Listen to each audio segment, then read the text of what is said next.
All right, Edward, I have your Wizard fixed. So you needed the receiver wires replaced. I had to direct solder them onto the receiver. That's just how they are.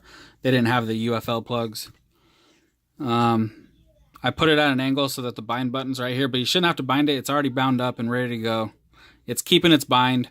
So this is the Wizard 220X HV. Pretty sweet quad for what it is. I mean, these motors are super nice. These are the first Eachine motors that I've ever seen that are just super, super nice. I mean, they feel so smooth.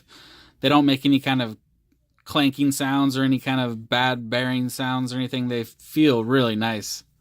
Pretty surprised by these motors. But anyway, it also has the SpeedyBee Bluetooth module in here, and I couldn't get it to connect to my phone, and you couldn't either to your phone. And I've heard, I don't remember what video, I saw a video recently where dude was saying how the SpeedyBee is 2.4 gigahertz and it messes with your receiver. And because we can't connect it to our phones, I unplugged it because I think that might be why you said you were having problems with the receiver not keeping its bind. And I think that might be it. I mean, look at this. The receiver is right next to the Bluetooth. Like, they're literally touching each other. So because you're not using the SpeedyBee, there's no point in having it hooked up. I unplugged it, so that's no longer being used, okay? So it's not going to be draining your battery or messing with your receiver or anything like that. If you need to change anything, you can just use Smart Audio or plug into the Betaflight on your computer. You know, you don't need the SpeedyBee. Anyway, yeah, so Smart Audio is working now, and your antennas are fixed, so that was the only problems, I believe. I named the model Wizard. It's model number 3. And now this switch is arm. So down is arm, up is disarm. Okay. And I was going to show you something real quick because I thought you might ask.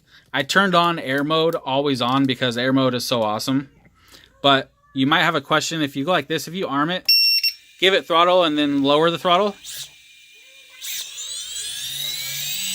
You hear that? You hear how they go, they start revving up.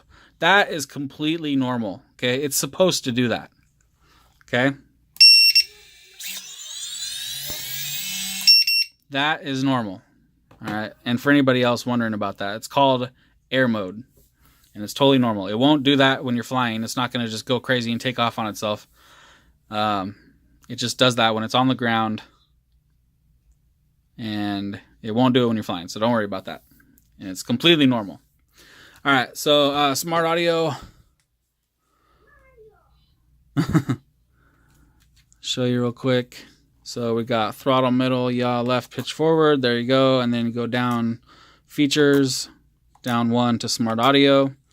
And you can see it's on Fat Shark channel 5. So I'll show you. I'll go to channel 1. 4, 3, 2, 1. Go down to set. Yes. And you can see it changed channels.